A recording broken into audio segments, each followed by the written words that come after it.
Hello students, कैसे हैं आप सब। आज हम करने जा रहे हैं एक्सरसाइज 3.3 का क्वेश्चन नंबर थर्ड और उसकी जितनी भी प्रॉब्लम्स हैं वो सब हम इस वीडियो में सॉल्व करेंगे। तो क्वेश्चन नंबर 3 में फर्स्ट पार्ट में हमें क्या प्रॉब्लम गिवन है। The difference between two numbers is 26 and one number is 3 times the other, find them. तो कोई दो नंबर हैं, उनका डिफरेंस 26 है और पहला नंबर दूसरे वाले का थ्राइस है, 3 टाइम्स है। तो हमें वो दोनों नंबर्स फाइंड आउट करने हैं। तो सबसे पहले तो लेट कर लेते हैं। Let first number be x and second number be y. बहुत इजी है, जो वर्डिंग प्रॉब्लम्स हमें डायरेक्शन दे रही हैं हमें उसी के अकॉर्डिंग प्रोसीड करना है। तो x और y हमने दो नंबर अपने लेट कर लिया। दोनों का डिफरेंस क्या है according to question.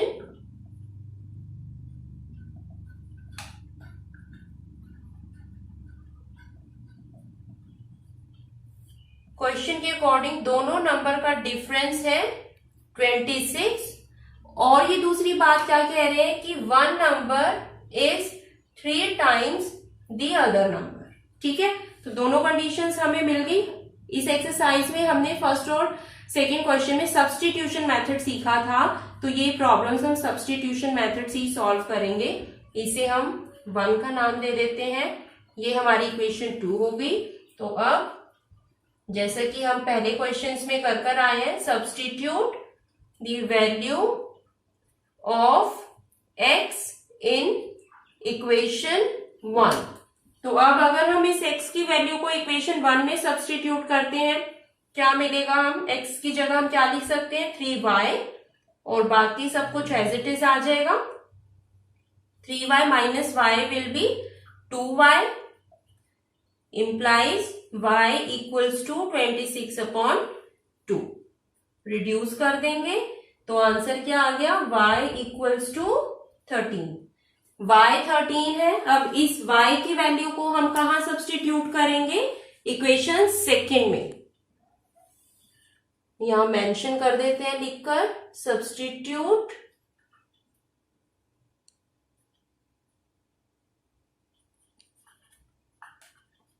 the value of y in equation 2.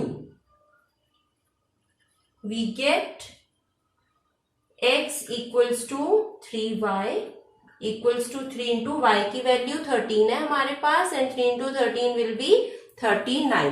तो फर्स्ट नंबर क्या हो गया 39 और सेकेंड नंबर क्या हो गया 13। Therefore first number equals to 39 and second number equals to 13।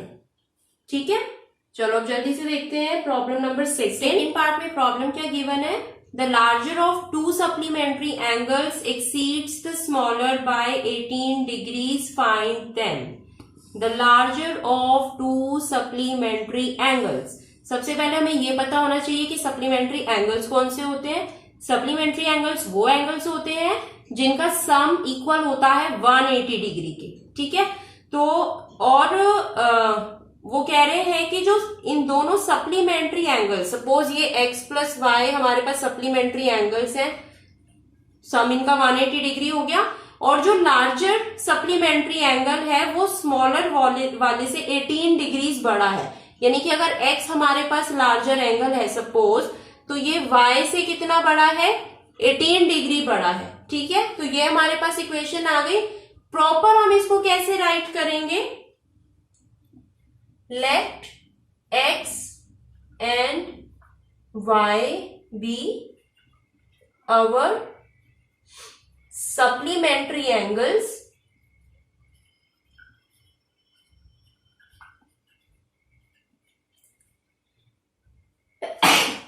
Sorry. अब अगर ये सप्लीमेंट्री एंगल्स है तो x प्लस वाई कितना हो गया 180 डिग्री। लेट कर लेते हैं, let larger angle be x and smaller angle BY। तो अब लार्जर एंगल स्मॉलर वाले से 18 डिग्री बड़ा है। दो इक्वेशन बन चुकी है हमारे पास। सब्स्टिट्यूशन मेथड को हम जानते ही हैं कि किस तरीके से हम अपनी प्रॉब्लम उसके थ्रू सॉल्व कर सकते हैं। नेमिंग कर दी हमने इक्वेशन 1 एंड इक्वेशन 2। तो substitute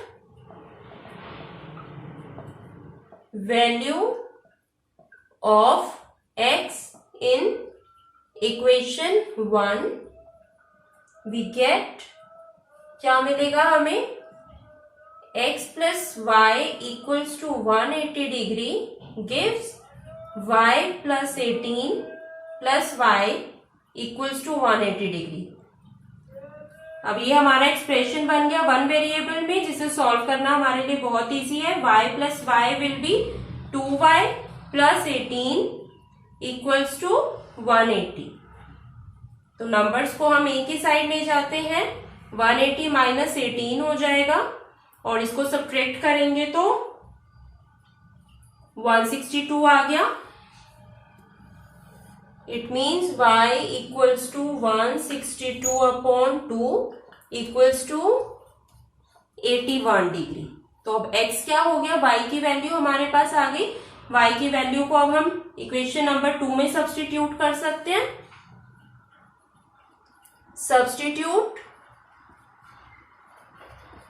value of y in equation first, we get, क्या मिलेगा हमें, x equals to y plus 18 equals to 81 plus 18 which is equals to 99 degree. Therefore larger angle किसके इक्वल था, x के equal, और x किसके equal है, 99 डिग्री के।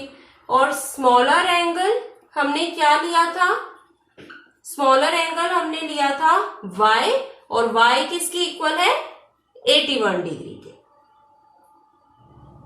पार्ट थर्ड में क्या प्रॉब्लम है, the coach of a cricket team buys 7 bats and 6 balls for ₹3800।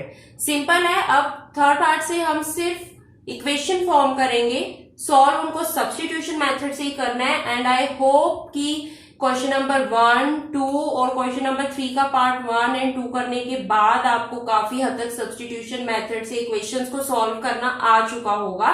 तो अब थर्ड पार्ट ऑनवर्ड्स हम सिर्फ फ्रेम करेंगे प्रॉब्लम को, इक्वेशन को फ्रेम करेंगे, सॉल्व आपको करना है, ठीक है। सारा अगर मैं आपको स्पून फीडिंग करवाऊंगी तो उससे बेटा कोई बेनिफिट नहीं होने वाला जब तक आप खुद अपना दिमाग लगा के उसको सॉल्व नहीं करके देखोगे, ठीक है।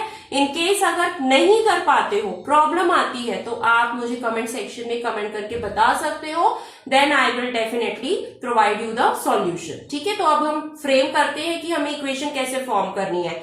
7 बैट्स हैं, 6 बॉल्स हैं जो उसने 3800 में खरीदी हैं।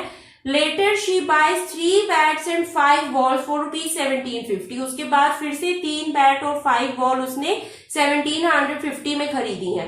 Find the cost of each bat and each ball. तो ये तो बड़ा सिंपल है, पहले भी हम इस तरीके की प्रॉब्लम से इक्वेशन फ्रेम करके आए हैं।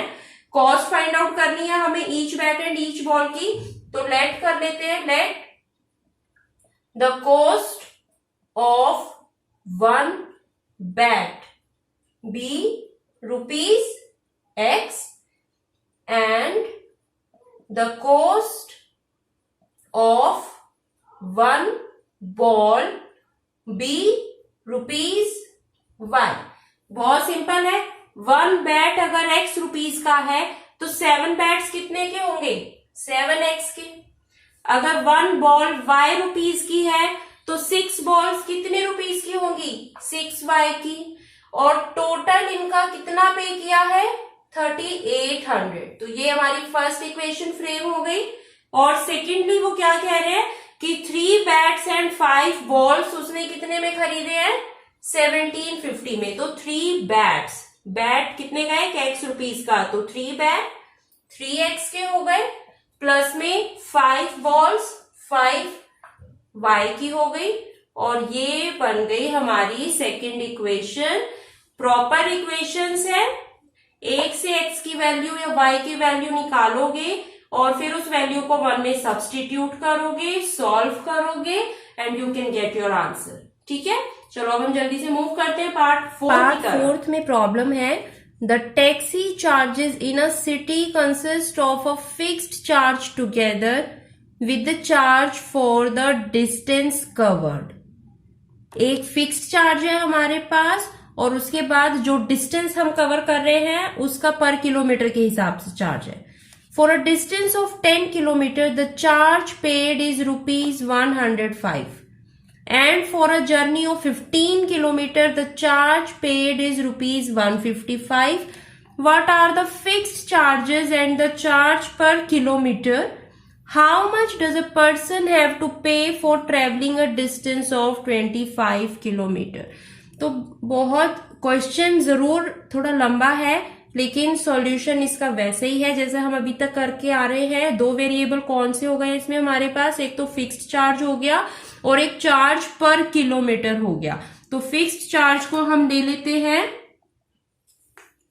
₹x और चार्ज पर किलोमीटर को हम ले लेते हैं ₹y। चलो अब हम फ्रेम करते हैं ये problem. Let fixed charge be ₹x and charge per kilometer be ₹y। ठीक है, यानी कि कोई पर्सन कितना भी किलोमीटर जाए उसे फिक्स्ड चार्ज यानी कि ₹x तो पे करने ही करने हैं। तो आगे आप क्वेश्चन रीड करो। For a distance of 10 kilometre the charge paid is ₹105। तो चार्ज उसने कितना पे किया है 105। कितने किलोमीटर के डिस्टेंस के लिए 10 किलोमीटर के। तो 10 किलोमीटर इट मींस उसने x रुपीज तो दिए ही दिए हैं, वो तो उसको देने ही है, वो उसका फिक्स चार्ज है। उसमें प्लस क्या हो जाएगा, पर किलोमीटर का चार्ज y रुपीज है। तो 10 किलोमीटर का टोटल चार्ज कितना हुआ 10 into y that is 10y। ये हमारी इक्वेशन 1 हो गई। और आगे वो क्या कह रहा था कि 15 किलोमीटर की जर्नी के लिए उसने 155 रुपीज पे किए हैं। तो टोटल 155 पे किया। फिक्स्ड चार्ज तो उसने 15 किलोमीटर में भी दिया ही है और पर किलोमीटर का चार्ज कितना हो गया 15 into y। तो ये हो गई आपकी सेकेंड इक्वेशन। ठीक है, अब आप इसको सॉल्व करोगे सब्स्टिट्यूशन मेथड से, आंसर फाइंड आउट करोगे। वैसे तो आपको कोई प्रॉब्लम आनी नहीं चाहिए, but again I am repeating, अगर आप कोई प्रॉब्लम फेस करते हो आप मुझे कमेंट सेक्शन में कमेंट करके बता सकते हो। I will provide you with the solutions. अब इसमें क्वेश्चन नंबर 3 पार्ट 4 है। ये क्या कह रहे हैं ये पार्ट 4 में, अ फ्रैक्शन बिकम्स 9/11। जैसे जैसे ये बोल रहे हैं ना हम वैसे वैसे फ्रेम करते चलते हैं। एक फ्रैक्शन है हमारे पास, फ्रैक्शन इसी फॉर्म में होगा x/y है ना, उसमें एक न्यूमिनेटर होता है और एक डिनोमिनेटर होता है। ये जो फ्रैक्शन है वो क्या हो जाता है 9/11। कब हो जाता है, if 2 is added to both the numerator and the denominator. अगर हम 2 ऐड करते हैं न्यूमिनेटर में भी और डिनोमिनेटर में भी। ठीक है, तो ये फ्रैक्शन हमारे पास 9/11 हो जाता है। अब ये तो कोई इक्वेशन बनी नहीं, इक्वेशन तो हमें बनानी पड़ेगी। कैसे बनाएंगे, क्रॉस मल्टीप्लाई, पता ही है ना आपको, नहीं पता तो अभी सीख लेते हैं। इस डिनोमिनेटर को यहां ऊपर न्यूमिनेटर से मल्टीप्लाई करवाएंगे और इस न्यूमिनेटर को यहां डिनोमिनेटर से। ठीक है, लेकर आपको दोनों टर्म्स को ऊपर ही जाना है, नीचे कुछ नहीं रहेगा हमारे पास। मल्टीप्लाई करवाएंगे तो 11 into x will be 11x, 11 into 2 will be 22, 9 into y will be 9y plus 9 to the 80। आगे इक्वेशन की फॉर्म में कुछ कुछ दिखने लगा है अब हमें। तो सारे टर्म्स को हम एक ही साइड लेकर आ गए हैं और ये क्या बन गया expression 11x minus 9y plus 4 equals to 0। ये हो गई हमारे पास फर्स्ट इक्वेशन। या फिर इसे आप कैसे लिख सकते हो, 11x minus 9y equals to -4, ऐसे भी लिख सकते हो। अब आगे वो क्या कह रहे हैं, if 3 is added to both the numerator and denominator, यानी कि फ्रैक्शन तो हमारे पास यही है, और अगर हम दोनों में न्यूमरेटर और डिनोमिनेटर में 3 ऐड करते हैं तो फ्रैक्शन क्या हो जाता है, 5/6 हो जाता है। अभी भी ये इक्वेशन की फॉर्म में नहीं है, फिर से हम इसको नीचे वाली टर्म्स को ऊपर मल्टीप्लाई करवा देंगे क्रिस क्रॉस पोजीशन में। तो 6 मल्टीप्लाई हो गया x प्लस 3 के साथ और 5 मल्टीप्लाई हो गया y प्लस 3 के साथ। अब ब्रैकेट्स ओपन करेंगे, 6 into x will be 6x, 6 into 3 will be 18, 5 into y will be 5y and 5 into 3 will be 15। ये क्या हो गया, सारे एक्सप्रेशन को आप वन साइड ले आओगे, फिर से ये हमें कुछ कुछ इक्वेशंस की फॉर्म में दिखने लग गया। तो ये क्या हो गया, 6x minus 5y plus 18 minus 15 क्या होगा, 3। और कैसे लिख सकते हैं इसको, 6x minus 5y equals to -3। तो ये बन गई हमारी इक्वेशन नंबर 2।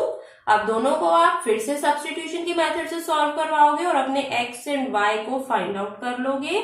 और x एंड y जब आपके आएंगे तो फ्रैक्शन कैसे बना दोगे, फ्रैक्शन बना के दिखाओगे उसको, जो भी आपकी वैल्यू आएगी तो वो फ्रैक्शन इक्वल होगा x/y इक्वल्स टू जो भी आपकी वैल्यू आई है न्यूमरेटर और डिनोमिनेटर में, वो आप सब्स्टिट्यूट कर दोगे। ठीक है, अब चलो हम देखते हैं पार्ट 5 में हमें क्या पूछा गया है।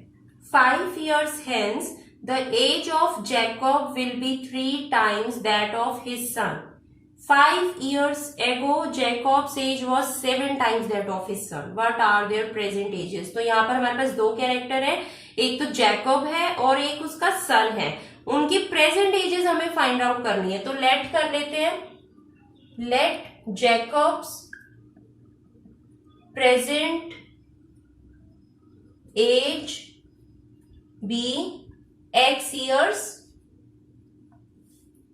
son's present age be y years। ठीक है, x और y हमने इनकी प्रेजेंट एजेस ले ली हैं। अब वो पहले कह रहे हैं 5 years hence, तो 5 years hence मतलब कि 5 years after, तो 5 years आफ्टर। जैकब की एज कितनी हो जाएगी, Jacob's age equals to x plus 5, 5 साल और बड़ा हो जाएगा वो अपनी उम्र में। और बेटे की एज कितनी हो जाएगी, वो भी 5 साल बड़ा हो जाएगा अपनी एज से, प्रेजेंट एज से। ठीक है, और रिलेशन क्या दिया हुआ है दोनों की एज में, that Jacob will be 3 times that of his son, यानी कि ये जो जैकब है, जो x प्लस 5 है हमारे पास, वो अपने बेटे की एज का 3 टाइम्स हो जाएगा। ठीक है, तो सॉल्व कर लेते हैं हम इसको। 3 into y will be 3y, 3 into 5 will be 15, तो x minus 3y equals to 15 minus 5। Variable वाली टर्म हमने एक तरफ कर ली और अपनी डिजिट्स वाली टर्म हमने एक तरफ कर ली, और सॉल्व होकर फर्स्ट इक्वेशन आ गई। ठीक है, ये हमने 5 years आफ्टर वाला केस सॉल्व किया था। अब हम मूव कर रहे हैं 5 years ago, तो 5 years ago में वो क्या कह रहे हैं, पहले तो दोनों की एज कितनी हो जाएगी, 5 साल पहले जैकब की एज कितनी होगी, प्रेजेंट एज से वो 5 साल छोटा हो गया तो x माइनस 5 हो गई, और इसके बेटे की एज कितनी होगी, वो भी 5 साल छोटा हो गया अपनी प्रेजेंट एज से, तो वो भी y माइनस 5 हो गया। और रिलेशन क्या दिया हुआ है दोनों की एजेस में, Jacob's age was 7 times that of his son, यानी कि जैकब जो कि x माइनस 5 है वो कितना है, वो अपने बेटे की एज का 7 टाइम्स है। तो फिर से हम इसको सॉल्व करेंगे, वेरिएबल्स को एक साइड पर ले आएंगे, डिजिट्स को हम एक साइड पर ले आएंगे। साइड चेंज होती है तो मैं आपको याद दिला दूं कि साइन चेंज हो जाते हैं। एंड -35 + 5 विल बी -30 और ये बन गई हमारी इक्वेशन नंबर 2। दोनों को आपको सॉल्व करवाना आता है। x और y की वैल्यू आप फाइंड आउट कर लोगे और जो x एंड y की वैल्यू आपके पास आएंगी वो होगी जैकब और उसके बेटे की प्रेजेंट एज। ठीक है, तो हमारी 3.3 एक्सरसाइज फिनिश हो गई है। अगर कोई प्रॉब्लम आपको आती है, वैसे आपको आनी चाहिए नहीं, अगर आपने अच्छे से ध्यान लगाकर पढ़ाई शुरू कर दी है, क्वेश्चंस को अपने हाथ से सॉल्व करना शुरू कर दिया है, तो आपको बिल्कुल भी प्रॉब्लम्स नहीं आएंगी इनको सॉल्व करने में। फिर भी अगर आपको कुछ लगता है कहीं किसी स्टेप पर आप अटक गए हो, आपको अभी भी हेल्प की जरूरत है, आप डेफिनेटली मुझे कमेंट सेक्शन में कमेंट करके बता सकते हो, फिर हम उनके आगे के सॉल्यूशंस भी कर लेंगे। ठीक है, तो मिलते हैं अगली वीडियो में नेक्स्ट एक्सरसाइज के साथ, जिसमें हम सीखेंगे एलिमिनेशन मेथड के थ्रू इक्वेशंस को सॉल्व करना। तब तक के लिए bye, take care and keep studying.